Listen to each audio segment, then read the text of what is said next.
সুপ্রভাত। আজ 11ই আগস্ট। ইতিহাসের পাতা থেকে আবারও একটা সুন্দর কাহিনী তুলে আনা হয়েছে দুর্গাপুর বার্তার পক্ষ থেকে। আজকের কাহিনী এক ডাক্তারি পড়ুয়া, যার স্বপ্ন ছিল ডাক্তার হওয়ার, শিক্ষিত পরিবারের সন্তান।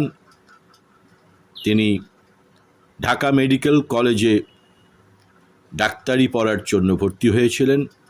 তারপর ব্রিটিশ শাসনে দগ্ধ, দীর্ণ, নির্মম অত্যাচারে অত্যাচারিত দেশের, নিজের দেশ ও মাতৃকার স্বাধীনতার জন্য বিপ্লবী আন্দোলনে তিনি অংশ নিলেন এবং কিভাবে দেশ ও মাতৃকার স্বাধীনতার লড়াইয়ের যুদ্ধে তিনি প্রাণ দিলেন, আজকের সেই কাহিনী শুনব। তবে মনে রাখতে হবে, আজকে অনেকেই খুব স্বনামধন্য হিসেবে পরিচিত হচ্ছেন, পুজো পাচ্ছেন, ইতিহাসকে বিকৃত করে, ইতিহাসকে ভুলভাল ব্যাখ্যা করে তাদেরকে মহান বর্ণনা করা হচ্ছে, কিন্তু আসলে তারা ব্রিটিশ ভক্ত, ব্রিটিশ দালাল ছিলেন। জেল খাটার ভয়ে তারা বিপ্লবী আন্দোলন তো দূরের কথা, সাধারণ অহিংস আন্দোলনেও অংশ নেননি ব্রিটিশকে তাড়ানোর জন্য। তারা ব্রিটিশ ভক্ত, ব্রিটিশ দালাল ছিলেন। দেশের স্বাধীনতার জন্যে একটুকুও, এক বিন্দুও ঘাম ঝরাননি, রক্ত তো দূরের কথা। কেউ কেউ মুচলেখা দিয়ে চিঠি লিখেছিলেন, কেউ কেউ ছাত্রদের উপর চাবুক চালিয়েছিলেন।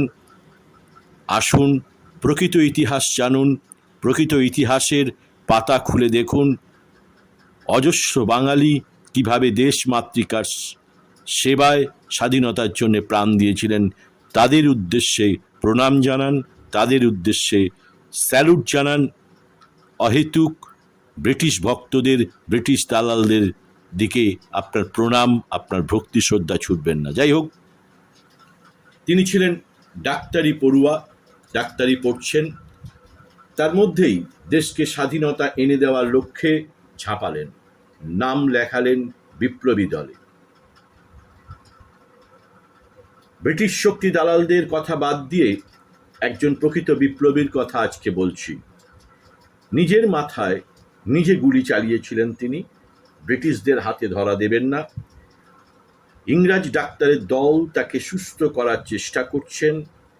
একদিন তিনি নিজের ক্ষতস্থানে, মাথার ক্ষতস্থানে আঙুল ঢুকিয়ে এমনভাবে নাড়ালেন যে সেই মুহূর্ত থেকেই সংক্রমণ শুরু হয়ে গেল। রক্তাক্ত হলো তার মাথার ভেতর। তিনি ডাক্তারি পড়তেন, ঢাকা মেডিকেল স্কুলের ছাত্র ছিলেন, তাই তিনি জানতেন তাকে বাঁচাতে পারবে না ব্রিটিশ ডাক্তারেরা।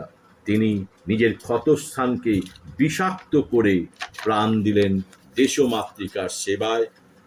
ব্রিটিশের হাতে ধরা পড়েও কিন্তু ব্রিটিশের কাছে অধরা রয়ে গেলেন। আসলে ডাক্তারি পড়ুয়া, তিনি জানতেন কিভাবে প্রাণ দিতে হয় দেশের স্বার্থে। ব্রিটিশ সরকারের ডাক্তারদের হার হলো তিনি মারা গেলেন। বয়স মাত্র 22 বছর। তিনি যখন প্রাণ দিলেন তখন তার বয়স মাত্র 22 বছর। নাম বিনয় কৃষ্ণ বসু। 11ই সেপ্টেম্বর 1908 সালে তার জন্ম। মুন্সিগঞ্জের রোহিতভোগ গ্রামে। বাবা ছিলেন রেবতীমোহন বসু, ইঞ্জিনিয়ার। শিক্ষিত পরিবারের সন্তান, ঢাকার মেডিকেল কলেজে ভর্তি হলেন, ডাক্তার হবেন এই স্বপ্ন নিয়ে। এরপর আচমকাই দিক বদল হলো বিনয়ের জীবনে। বিপ্লবী হেমচন্দ্র ঘোষের সাথে পরিচয়, বিপ্লবে দীক্ষা নিলেন তিনি, মুক্তির সঙ্গে যোগ দিলেন, সুভাষচন্দ্র বসুর বেঙ্গল ভলেন্টিয়ার্সে যোগ দিলেন তিনি। ডাক্তার হওয়ার স্বপ্নকে সরিয়ে রেখে দেশ ও মাতৃকার আন্দোলনে, স্বাধীনতা আন্দোলনে তিনি ঝাঁপালেন। 29শে আগস্ট 1930 সাল, ঢাকা মেডিকেল স্কুল হাসপাতাল। ইন্সপেক্টর জেনারেল লেম্যান এসেছেন। বিনয় অতি সাধারণ পোশাকে ঢুকলেন সেখানে। একদম কাছে গিয়ে গুলি করলেন। লেম্যান মৃত, কলকাতা পালিয়ে গেলেন বিনয়। ব্রিটিশ পুলিশ সে সময় 5,000 টাকা তার মাথার দাম ঘোষণা করল। সুভাষচন্দ্র বসু এমন বিপ্লবী রত্নকে বাঁচাতে চাইছিলেন। তিনি ব্রিটিশ সরকারের হাত থেকে, ব্রিটিশ পুলিশের হাত থেকে রক্ষা করার জন্য বিনয় কৃষ্ণকে বিদেশে পাঠাতে চাইলেন, কিন্তু বিনয় রাজি হলো না। তার উত্তর ছিল, তার কাজ যে এখনো অনেক বাকি দেশের মধ্যে।